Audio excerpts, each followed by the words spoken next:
We'll open up with a few opening statements from Coach Traylor and then open it up to questions here in the room as well as via Zoom. For those of you via Zoom, I think we've all done this before, but just so we are all on the same page here, please just raise your hand virtually and we will go down the line and let you ask any questions to the group here.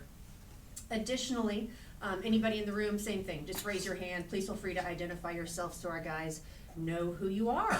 Once they're done, after about 20 minutes or so, we're gonna bring in San Diego State, do a quick photo op right here at the trophies.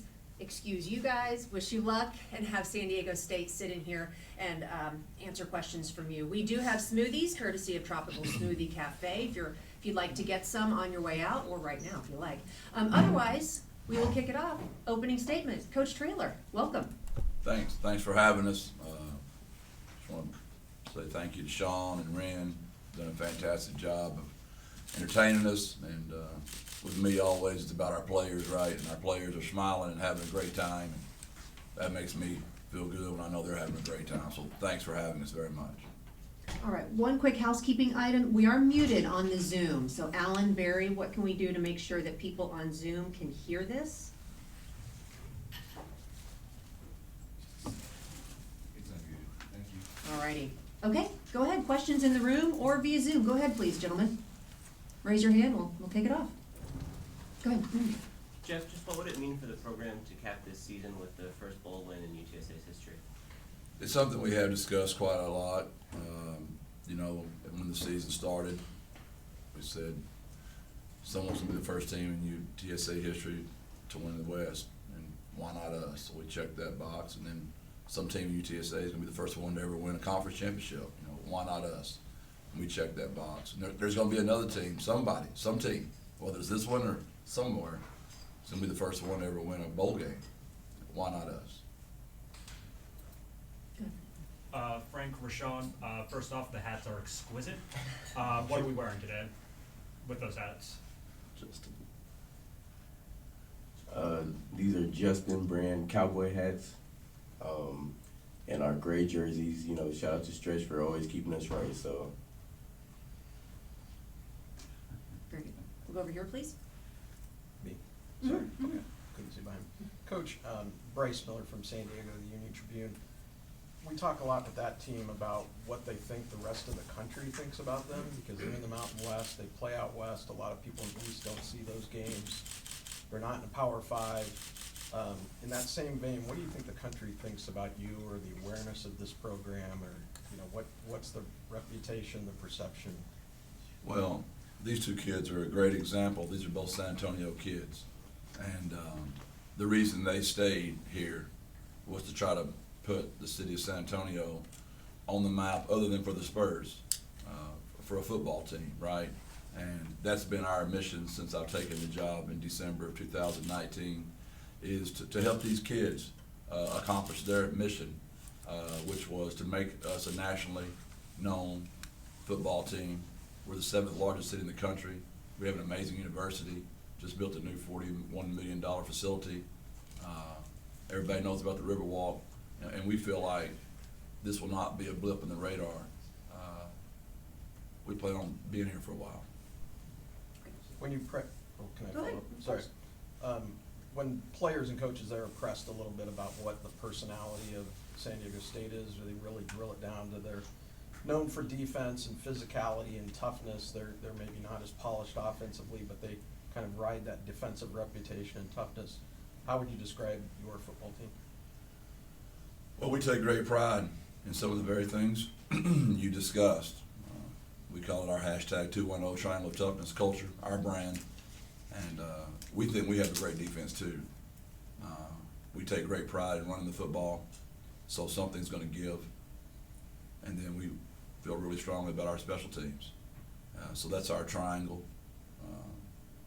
And that's how I would describe our football team. We're unique in the way we play the game, in my opinion.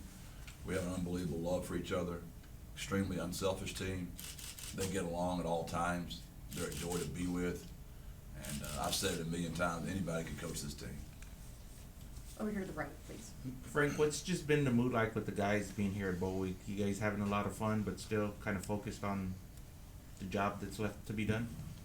I think we're having a lot of fun, but once we go out to practice, I think a lot of guys are locked in, and the closer we get to game time, more focused everybody's starting to get, and we're just ready to go out there tomorrow and have a great game. What would it mean to you to be the first team to win a bowl game at UTSA? Now, it would mean a lot, for the city, for the university, and all those things. But Coach Trell always talks about it. We don't talk about winning and losing. So we're just gonna go out there and execute, play the game, and everything take care of itself. Alrighty, we're gonna go to Zoom now and kick it off with Elwyn Henderson. Elwyn, if you can just state your name and identify who you're representing, please, and direct your question to the individual up here you'd like to have answer it.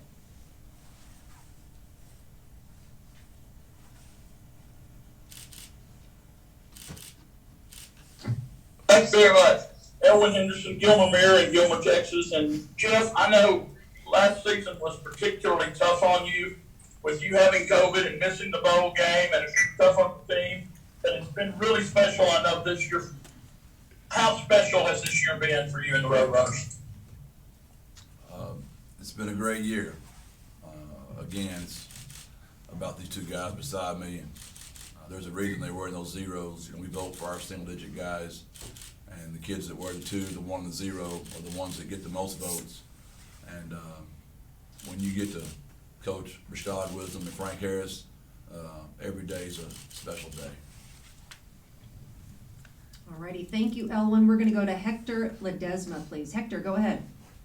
Morning, fellas. Wondering if each one of you can answer this question, and Frank, I think you might have already kind of answered a portion of this question, but just how challenging the balance has been between you guys set out, already accomplished what you mainly set out to do when the season started, right? Win the conference championship and kind of the bowl games icing on the cake. So what's that challenge been like between this is a reward, but at the same time getting a chance to win the program's first ever bowl game? I'll go first.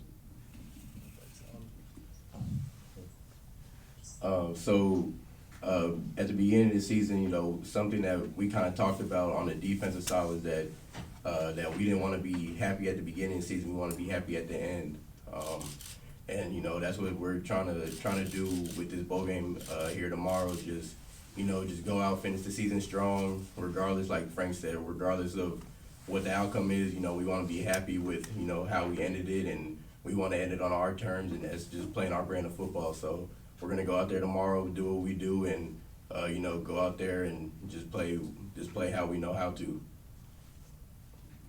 Rashad, you wanna give it a go too? Right. Sorry. I think kind of to piggyback off of what he was saying, just go out there and have fun. Like I said, Coach doesn't talk about winning and losing, so he lets us just play freely with no pressure. And at the end of the day, it's just a game, and everything take care of itself. And hopefully we'll come out victorious. And like I said, everything take care of itself. I'll share a quick story I shared with these guys just to make my point. We don't discuss winning and losing very much. And I gave the analogy the other day. We were at Andretti's, and I always talk about how great of a basketball player I am, right? My nickname is Jeff Curry, right? So we're having a little basketball contest, and Brendan Brady had the record of 39 points. And I got hot, and I made 12 in a row. And it just so happened my ball rolled down to the bottom, and I couldn't find the ball. But when I looked down, I saw I had 36 points, and I had like 12 seconds left. And I wanted to beat the record, right? So immediately I started choking because I was trying to win, and all my shots were short. But then I figured out just to trust the process, right? And I made the last 2 and broke the record. Silly story, but the point being, I don't want these kids worrying about all that. I want them to go out there, have a blast, trust the triangle, be true to our culture, and the wins and losses will take care of themselves. Thank you, fellas. Appreciate it. Yes, sir. Yes, sir. Rashad, with the win in this game, you guys would have a chance to potentially end the year in the top 25 and maybe even open next year with a top 25 ranking. Is that significant or something you guys have talked about at all? No, not at all. We just talked about, going out there, playing our brand of football, and like Frank said, just let everything else take care of itself. So. Okay, we'll go up front here, then back, right Yeah. here left. Go ahead. Bryce again, San Diego. There seems like moments when programs ascend or when they start making strides, and those bigger goals are conference titles and stuff, but there are these intersections when maybe you play a Power 5, the Aztecs beat 2 Pac-12 teams this season. One of them was Utah that's headed to the Rose Bowl. You guys went on the road at Illinois. What did those moments mean? What did that particular game mean today, or this season for you guys? That was a special moment to go up and, again, one of those boxes we checked. It's the first Big Ten team that UTSA has ever beat in the history of the school. So that gave us great confidence. But our team doesn't lack confidence. So, but it was maybe for the rest of the country, let them know that we were legit. And it was a special moment, I'll be honest with you, it was. All right. Both you guys mind just answering that briefly? Or can you repeat it? Yeah, just winning Power 5 games on the way up like San Diego State did, like you guys did. How important was that Illinois win? What did that feel like in the moment? I think it meant a lot to us, to the program, to just show, that we can go out there and compete with those guys. And coming out victorious just showed that we were legit. And like you said, I think it was momentum just to start the season off, and I think we kind of just ran with it. Kind of like Frank said, I think the biggest thing, week one, going up there and beating Illinois was just, it helped propel us this season, and, we kind of used that momentum to carry us throughout the whole season. And, a win like that is really big, especially, over a big-time program such as Illinois. And, like I said, I think what it mainly did was propel us for this whole season, and we were able to ride out that momentum and, just gave us like a big boost just heading into the rest of the season. And, I think it just went really well for us just overall, and I think that kind of showed throughout the entire season for us. All right, go right here to the back, and Chris, back over here. Go ahead, please. Sean, what's Mama Wisdom have to say about you and that cowboy hat? And then secondly, my first chance to ask you this, your thoughts on Sin not playing because he's going to go pro, your brother and fellow Jetson Rocket. First, I know my mom loves it with the head. I know she's waiting for y'all to post the pictures on Twitter. She'll be up here later today too. And then, I'm happy for Sincere. I'm proud of him.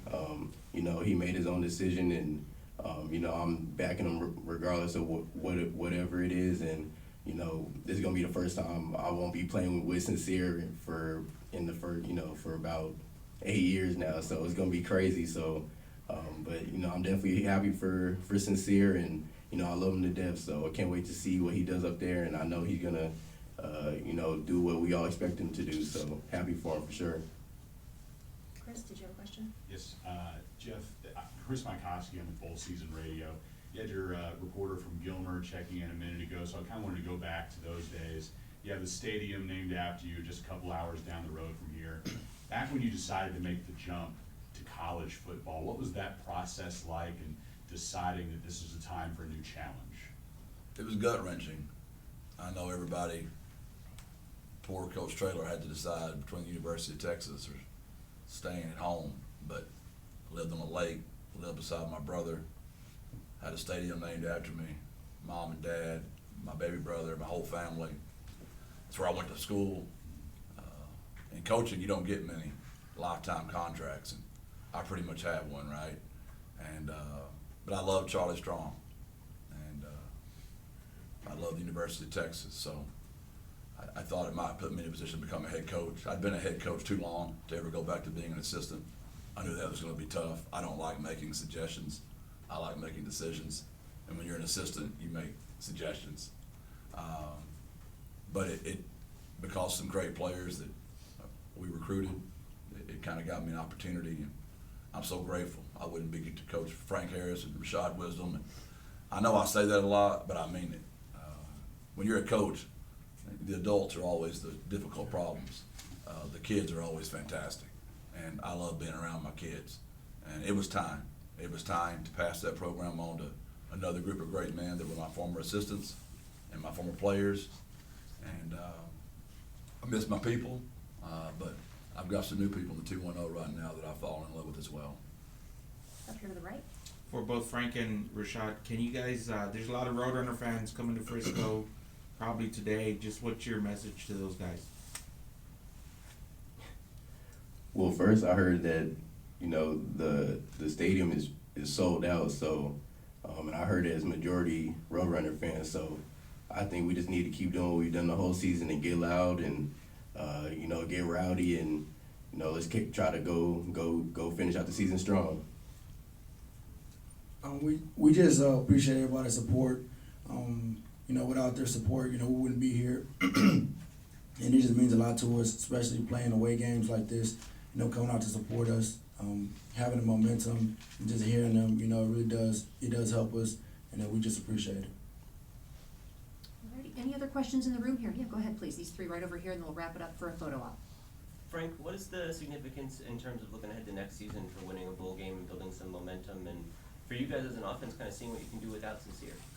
You said for next season? Yeah. Yeah, we were ready for this game tomorrow. We're not looking into next season, and you guys with that question after the game tomorrow. Culture building violation. Right up here in the front, please. Did you have a question with the iPhone? Steve? No. No, okay, apology. Go ahead. Coach, Sincere is already preparing for the NFL. What's been the messaging you've been giving to your players with his decision on that? Yeah, we're all thrilled for Sincere. It's what all these guys' dreams are, right? Get a college degree, go play in the National Football League. And that's what a coach's job is, to help kids fulfill their dreams, their visions. And we're excited for that. We're excited for Brendan Brady. We're excited for Billy. We're excited to see other kids step up. And it's just football. Everybody's dealing with situations.